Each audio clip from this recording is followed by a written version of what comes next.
নমস্কার বন্ধুরা, আপনাদের সকলকে নতুন আরেকটি ভিডিওতে অনেক স্বাগত। বন্ধুরা, সামনেই আসতে চলেছে মহালয়া। মহালয়ার কথার অর্থ হলো মহান যে আলয়। এই মহালয়ার দিন কি ঘটতে চলেছে এবছর, অর্থাৎ 2024 সালে কবে পড়েছে মহালয়া? আদৌ কি এবছর মহালয়া? কারণ বন্ধুরা, এবছর মহালয়ার দিনই ঘটতে চলেছে বছরের শেষ সূর্যগ্রহণ। বন্ধুরা, আজকের ভিডিওটিতে আমরা জেনে নেব এবছর অর্থাৎ 2024 সালের মহালয়া কবে পড়েছে, এবং দ্বিতীয়ত জানব পঞ্জিকা অনুসারে মহালয়ার সম্পূর্ণ সময়সূচি, এবং এরপর জেনে নেব পঞ্জিকা অনুসারে অমাবস্যা তিথির সম্পূর্ণ সময়সূচি, এবং এর সঙ্গে জেনে নেব এই পূর্ণ তিথিতে গঙ্গা স্নানের শুভ সময় কখন, এবং এই দিন পিতৃপুরুষকে তর্পণ করার শুভ সময় কখন। আর জানবো বন্ধুরা, এবছর অর্থাৎ 2024 সালে মহালয়ার দিন বছরের যে শেষ সূর্যগ্রহণ ঘটতে চলেছে তার সঠিক সময়সূচি পঞ্জিকা মতে। এবং বন্ধুরা, তার সাথে জেনে নেব মহালয়ার এই পূর্ণ তিথিতে সংসারের সুখ সমৃদ্ধি আনতে এই দিন কি কি কাজ করা উচিত এবং কি কি কাজ ভুলেও করা উচিত না। তাই বন্ধুরা, আপনাদের অনুরোধ রইল ভিডিওটি সম্পূর্ণ ভিডিওটি দেখার পর কেমন লাগলো অবশ্যই কমেন্ট করে জানাবেন, এবং ভিডিওটি লাইক শেয়ার করার জন্য অনুরোধ রইল। নতুন বন্ধুরা প্লিজ চ্যানেলটি সাবস্ক্রাইব করে পাশে বেল বাটনটি অন করে আমার পাশে থাকবেন, যাতে আমার পরবর্তী ভিডিও নোটিফিকেশান খুব সহজেই আপনাদের কাছে পৌঁছে যায়। আর যে সকল বন্ধুরা অলরেডি চ্যানেলটি সাবস্ক্রাইব করে আমার পাশে আছেন তাদের অসংখ্য ধন্যবাদ। তো চলুন বন্ধুরা, আসা যাক মূল পর্বে। আশ্বিনের শারদীয়ার সকালে মহালয়ার বাণী যখন আমরা রেডিওতে শুনি, এবং তার সাথে সাথে চারিদিকে পেঁজা তুলোর মতো কাশফুল, পদ্মফুল ও শিউলি ফুলের গন্ধে ভরে ওঠে, আর এই সমস্ত কিছুই আমাদের জানান দেন মা দুর্গার আগমনের।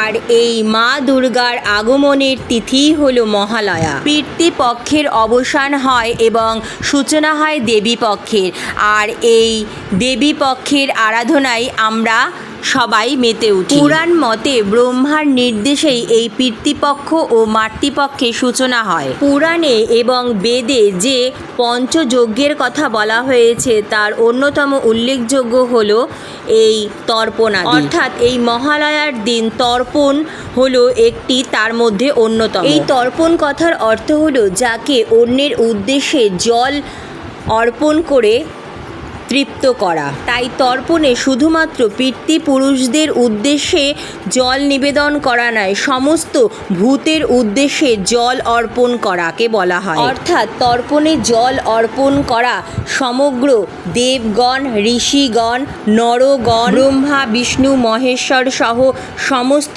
পিতৃগণ, অর্থাৎ সমগ্র জগতের উদ্দেশ্যে জল অর্পণকে বোঝানো হয়েছে। মহালয়ার দিনই শেষ হয় পিতৃপক্ষের এবং সূচনা হয় দেবী পক্ষের। এই দেবী পক্ষেই আমরা পাই মা দুর্গাকে, অর্থাৎ মহিষাসুর মর্দিনীকে। মহিষাসুরের হাত থেকে সমগ্র জগৎ সংসারকে রক্ষা করেছিলেন মা দুর্গা, আর মা দুর্গার আশীর্বাদেই আমাদের জীবনের সমস্ত বাধা বিঘ্ন দূর হয়। চলুন বন্ধুরা, এবার জেনে নেওয়া যাক এবছর অর্থাৎ 2024 সালে মহালয়া কবে। বন্ধুরা, এবছর অর্থাৎ 2024 সালে মহালয়া পড়েছে 2রা অক্টোবর বুধবার। বন্ধুরা, অমাবস্যা তিথি শুরু হবে 1লা অক্টোবর মঙ্গলবার রাত্রি 9টা 3 মিনিট থেকে, এবং অমাবস্যা তিথি সমাপ্ত হবে 2রা অক্টোবর বুধবার রাত্রি 11টা 10 মিনিটে। বন্ধুরা, মহালয়ার দিন তর্পণ করার শুভ সময় কখন চলুন জেনে নেওয়া যাক।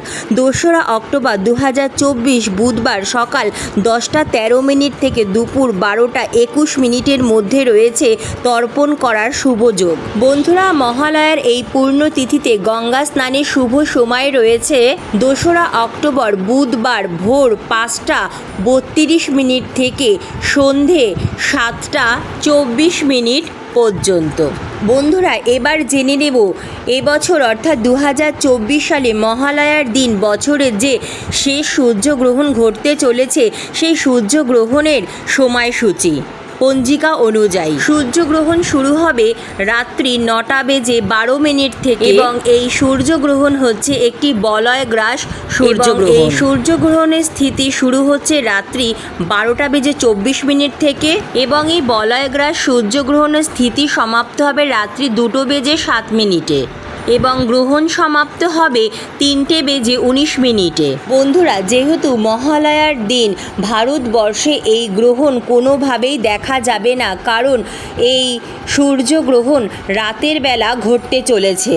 তাই বন্ধুরা, মহালয়ার দিন তর্পণ বা গঙ্গা স্নানের কোনো রকম অসুবিধা বা বাধা নিষেধ নেই। চলুন বন্ধুরা, এবার জেনে নেওয়া যাক সংসারে সুখ শান্তি জন্য মহালয়ার এই পূর্ণ তিথিতে কোন কাজগুলি আমরা করব এবং কোন কোন কাজগুলো আমরা ভুলেও করব না। বন্ধুরা, মহালয়ার দিন কোনো রকম শুভ কাজ যেমন জমি ক্রয় বিক্রয়, গৃহপ্রবেশ, গাড়ি কেনা, এরকম কোনো রকম শুভ কার্য করবেন না। এবং দ্বিতীয়ত, কারো কাছ থেকে টাকা ধার নেবেনও না বা কাউকে টাকা ধার দেবেন না। কারোর সাথে এই দিন কোনো রকম লেনদেন করবেন না।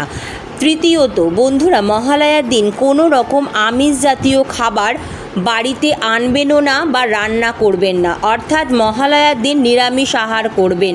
বাড়ির বাইরেও যাতে বাড়ির কোনো সদস্য আমিষ জাতীয় আহার গ্রহণ না করে সেদিকে নজর রাখবেন। চতুর্থত বন্ধুরা, এই মহালয়ার পূর্ণ তিথিতে চুল দাড়ি নখ একদম কাটবেন না। পঞ্চমত বন্ধুরা, আপনারা মহালয়ার এই পূর্ণ তিথিতে কোনো রকম নেশা জাতীয় দ্রব্য বা মাদক জাতীয় দ্রব্য একদম সেবন করবেন না। চলুন বন্ধুরা, এবার জেনে নেওয়া যাক সংসারে সুখ শান্তি সমৃদ্ধির জন্য মহালয়ার দিন কোন কোন কাজগুলি আমাদের করা উচিত। প্রথমত, এই দিন নিজ সাধ্য সামর্থ্য মতো দান করবেন। বাড়িতে আসা অসহায় দুস্থ গরিব মানুষকে এই দিন একদম খালি হাতে ফেরাবেন না। নিজ সাধ্য সামর্থ্য মতো তাদের কিছু দান করবেন, তাদের কিছু খাওয়াবেন। বন্ধুরা, এই দিন বাড়িতে আসা অবলা পশু পাখিদেরও কিছু খাওয়াবেন। দ্বিতীয়ত বন্ধুরা, এই মহালয়ার পূর্ণতিথিতে খুব সকাল সকাল পারলে ব্রহ্ম মুহূর্তে শয্যা ত্যাগ করবেন এবং এই দিন বাড়ি ঘরদোর সুন্দর করে পরিষ্কার পরিচ্ছন্ন করবেন এবং সদর দরজাও সুন্দর করে পরিষ্কার করে জল ঢেলে দেবেন। এরপর স্নান সেরে নিন। বন্ধুরা, আপনারা যদি পারেন বা আপনাদের বাড়ির কাছে যদি কোনো গঙ্গা বা পবিত্র কোনো নদী থাকে, অবশ্যই এই দিন গঙ্গা স্নান করুন বা পবিত্র কোনো নদীতে স্নান করুন।